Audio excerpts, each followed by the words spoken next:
You know, I wanted to get Jim Tucker on last hour, but they got him now, so he's coming up in about 3 minutes. He was at Bilderberg. He always learns more in hindsight than he even learns while he's there, so we'll get an update from him and then go to Omid in Sweden, Tex in Texas, Lance in Connecticut, Stephen in Texas, Jonathan in Connecticut. I'll at least get to those, hit a few other key news articles. Finishing up with Dr. Jonathan Levy, his lawsuit against the Vatican for their activities. You know, I've studied the New World Order power structure, and it just looks like every major nation in the West, the East, they're all just run by strong men, special interests, and they all just meet together and, you know, are setting up this, you know, a world system with less and less freedom. From your research, I mean, are you saying you think the Vatican is the most powerful force in the world, or are you just saying it's run by a mafia, or are there factions in the Vatican? I mean, because you're quite a Vatican expert and have been suing them for 10 years, and you're a professor, you know, that studies these type of things. I mean, what's your bottom line view on that? No, bottom line, they ought to drag the books, you know, the account books out of the Vatican and audit them. That's what they ought to do. And if you did that, you'd get to the bottom of a lot of mysteries, you know, including maybe even what happened to Bernie Madoff's billions. Who knows what's in there? Yeah, good old Bernie Madoff, just another case of that. So where is your suit going? I mean, it's getting a lot of media attention. It's been going on 10 years. Have they exhausted all their legal tricks, or are you going to prevail, or what's happening? Well, we hope we're going to prevail. We're on the 6th amended complaint, which means we've had to amend the lawsuit 6 times. Of course, the Vatican has bottomless legal resources. Right now, the case against the Vatican Bank itself is up again in the Ninth Circuit Court of Appeals. This time on the issue of immunity. Can you even sue the Vatican Bank in the United States? And then the other part of the lawsuit is proceeding, slowly but proceeding, and that's against the Franciscan order, who were the actual foot soldiers of the church involved in laundering this concentration camp money. Amazing. Okay, well, Dr. Jonathan Levy, thank you so much for spending time with us. Thank you so much. You bet. Take care. Yeah, we're trying to give you all perspectives here. And before we go to Jim Tucker, and I want to ask Jim Tucker this question. I've studied it. The Vatican's its own city. It's above the law. The Federal Reserve's private. It tells us on the news it's above any law.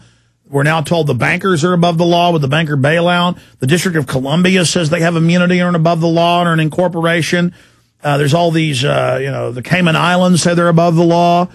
It's just basically mafias take over groups or set up organizations and then declare they're above the law. And now it's a bunch of these groups teaming up. They form the New World Order. So they're all guilty. Israel, is a private, basic corporation, and there's different people that live there. But the point is the elites are using it as a command base.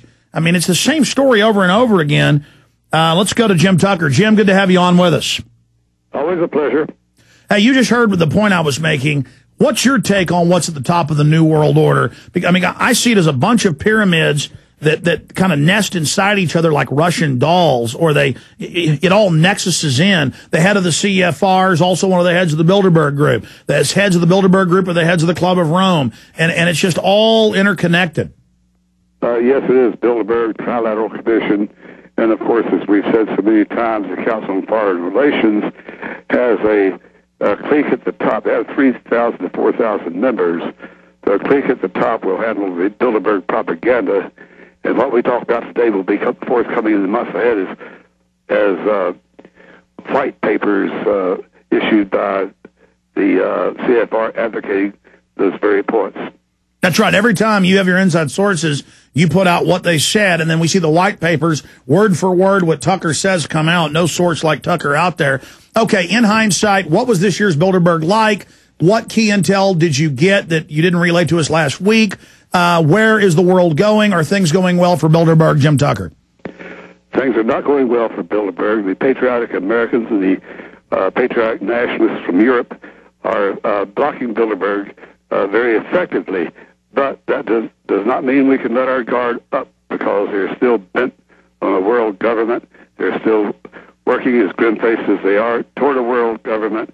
And some of the plans they set forth now would eliminate large amounts of our national sovereignty, of our country and that of other countries around North America, Europe, and even the entire world.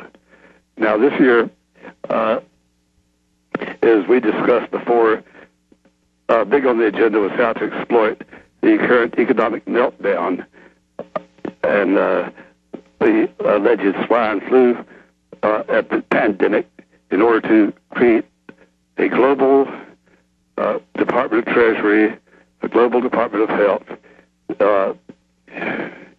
The Federal Reserve would evolve into the UN's global Department of Treasury.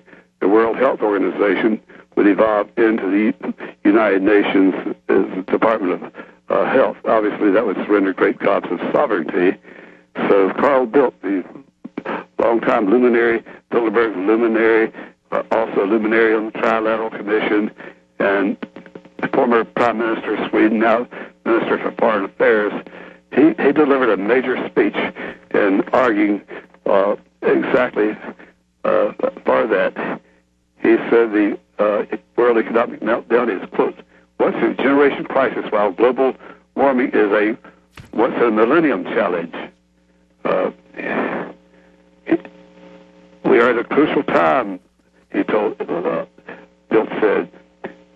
The order of magnitude of the world crisis are more challenging than we are used to. The world economic recession has already reversed strong annual growth rates in many developing nations and in some parts of Europe, and has potential to bring down governments.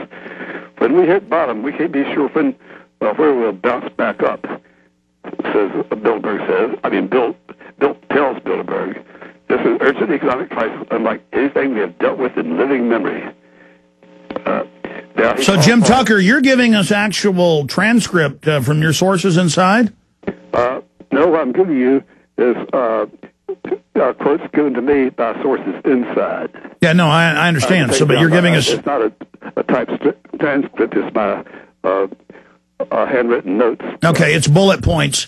You know, there's 179 now to audit the private Fed. Is that worrying them? I mean, you said that they're worried about the anti-Lisbon treaty. I keep calling it Lisbon. I know that's the capital of Portugal, Lisbon. I know they're upset about the Lisbon Treaty. Yes, they're trying to pressure the Irish into reversing itself in a referendum, which is required for the Lisbon Treaty to take place, to take effect. And somehow it strengthens the European Parliament, the European Union's Parliament. I don't see how it could get stronger because it could already pass laws and impose them on the individual member nations. They'd also have more of a permanency to the presidencies of rotating every few minutes to another, and a more powerful cabinet type of operation. All of that is to enhance, of course, the European Union, which is already enhanced, is a major section of the world government, like the American Union is to evolve into under their plans. But as I said, their plans have been set back. They thought in the 90s, they were very confident that by the year 2000, there would be an American Union. We would all be happy to surrender sovereignty to the American Union, which would involve the entire Western Hemisphere, to an American Union legislative body that could impose laws and have an American Union court that could be superior to our own Supreme Court. Sure. Jim, in the time we've got with you, some other questions. You said this was the most security you ever saw. Did that backfire on them? They arrested and detained American reporter from American Free Press, London Guardian reporter, other reporters, and just tourists 2.5 miles away, arresting people. And that all these years the media has denied it existed. Now it was in the AP. It's in Politico.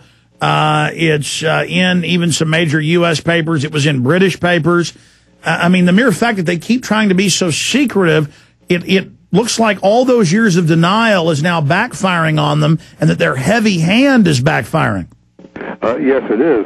And it's a breakthrough. I haven't seen the AP story yet, but do they have a substantial story on Bilderberg? Yeah, it was whitewash. The headline, in fact, pull it up, guys, for folks at PrisonPlanet.tv watching, please, and for listeners. It was nationalist protest